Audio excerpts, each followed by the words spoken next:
Hi everyone, I'm Mrs. Phillips and I'd like to welcome you to the 2018-2019 school year. This presentation is going to be very beneficial for you to get used to how our classroom operates and maybe good to refer to if you have any questions that you need answered throughout the year. All right, so a little bit about me. This is my 6th year teaching 4th grade. I began working in the Platte County School District in 2012 as a paraprofessional and in a special ed classroom. I work on the science committee for the district, and I'm certified to teach in special ed, early childhood, and elementary.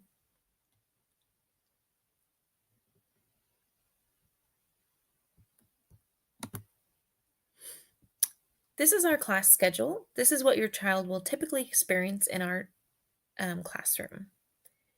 I will be going through each one of these areas more in depth throughout this presentation.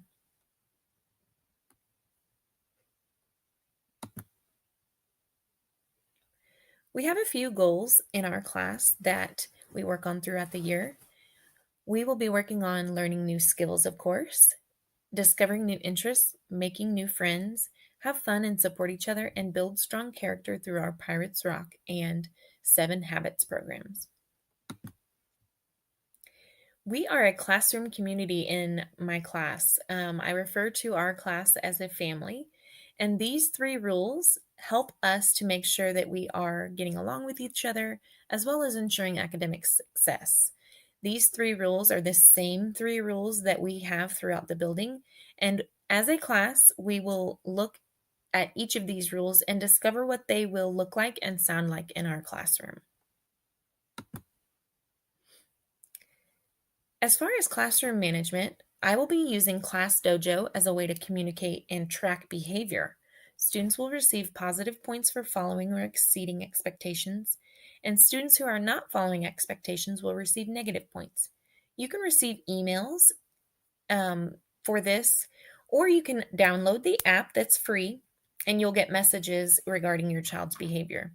Class Dojo will also be used to help us track attendance in our classroom.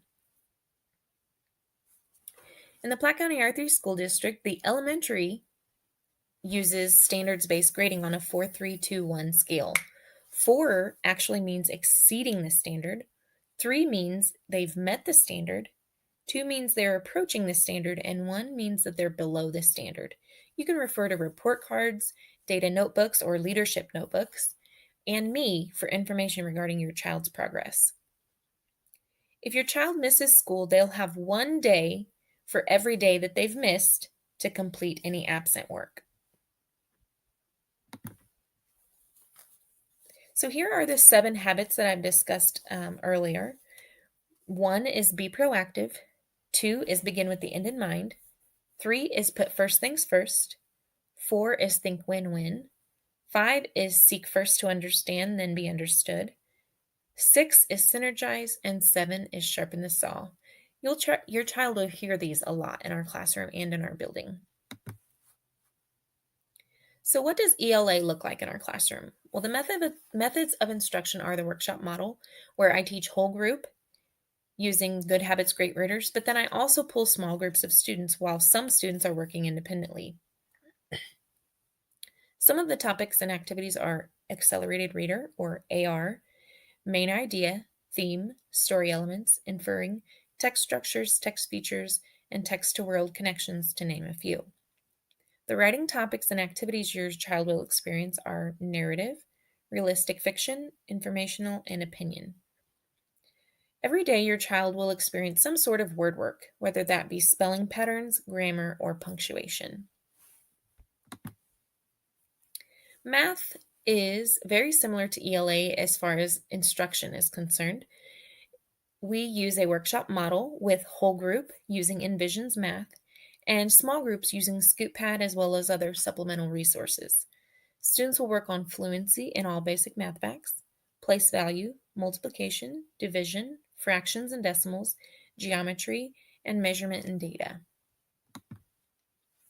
Science and social studies are taught very similar in a workshop model. However, the small group instruction portion of science and social studies is taught using labs or projects. Some of the science topics that they will experience are science and engineering practices, energy and waves, force and motion, earth systems. And the social studies topics are maps and geography, government, Missouri history, and economics. The daily take-home folder and planner is kept in one of your child's binders. The left side of the binder will be items that need to be returned. So these may be items that are permission slips, forms that need to be filled out, or something that is just a note from me. The right side of the binder is going to be where things like assignments to keep at home or flyers and brochures to keep at home will be kept. I'd like for you to sign the planner each night. I need this to be an adult in your home, whether it be an aunt, uncle, mom, dad, grandma, grandpa, someone who is in charge for the night. I would like for you to have this signed with your signature so that I can get used to who's typically going to be signing each night. And then once the first week of school is over, you can sign just your initials. This is going to be our daily means of communication. So if I have a quick note or a reminder that I need to give you, then I will write that in your child's planner. Homework in our classroom is very few and far between. I do expect the students to read at least 20 minutes every night from their AR book, but occasionally they will have some homework that may be incomplete work from class. They may also have to study for tests or quizzes, and they may also want to get on ScoopPad and practice math facts or complete any activities in their learning path. We have one field trip planned this year, and that's going to be for PE. It's the water safety field trip at the YMCA, and students love this every year. Here are a few more resources that you can explore. The Platte County website actually has several different pieces of information, as well as a link for my classroom website. You can also explore the 7 habits on the website provided here. And there you will find several activities as well as videos for your child to watch. If you have any questions, comments, or concerns, my number is the Segrist building number, which is 858-5977, and I'm extension 1423. You can also email me, but please notice that my email is not Phillips K. It is actually Philip K, so they leave off the S. That's a typical mistake that a lot of people make, and to ensure that the emails get to me, you've got to leave off that S.